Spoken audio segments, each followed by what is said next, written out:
Raymond and I decided to make an app where residents of any dorm can check if their package arrived to their respective dorms. We made this app because we realized that a lot of the dorms on campus either post a spreadsheet of the list of people with deliveries on the first floor bulletin board or email the students at best. Even with email notifications, we oftentimes forget to check all email messages. We made this app so that students can always check whether or not their deliveries are here, and for the admin to more efficiently notify students about their packages. For this project, we use a MySQL database with a static IP address and use a JDBC driver to make connections and query the database. In this project, Raymond took care of the GUI, while I took care mostly of connecting to the MySQL database. Raymond dealt with all the XML files and displaying the information that I queried from the database using SQL query statements. To have a brief look over our database, we have 3 tables: a user, packages, and dorm table. The user table contains key information about each resident. The dorm number column refers to each dorm, like FAR, PAR, ISR. These dorms are stored in the dorm table, which give each dorm a unique key for identification. The package table contains all the packages that arrive to each dorm, and each package is identified with their dorm ID to separate packages to deliver to different dorms. Firstly, for the login page, we imported all the necessary classes from the JDBC driver. We then created the button and text field objects using the UI. In the onCreate constructor, we get the net ID and password of the user through the edit text. Then I inputted the IP address, database name, username and password in string instances for future use.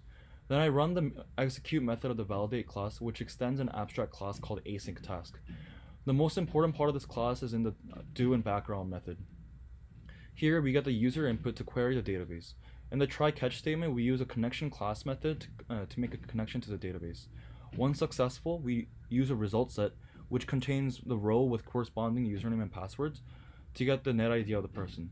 We make the flag as true, and then continue on to the post execute method, which shows text that the login was successful.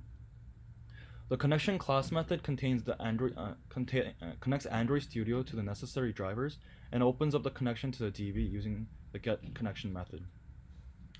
Once logged in, the user sees a list potentially showing all the packages that arrive to the user's name. We have the received buttons on the right to indicate to the DB that this package has been arrived. Once touched, the button cannot be clicked again. We show up to 5 packages that arrive, and we do that by again using the connection to the DB through this query using the net ID. This while loop organizes each package into each row and prints the timestamp retrieved from the database. The timestamp is recorded at the moment the admin enters a package through the database. The users can thus see the number of packages and when those packages arrived after logging in. For the admin, we decided that the admin should enter the data of the packages directly into the database, because that is way more convenient than what they have been doing, for example, writing email messages or making a Google spreadsheet and printing it out. So we decided to do that for the admin.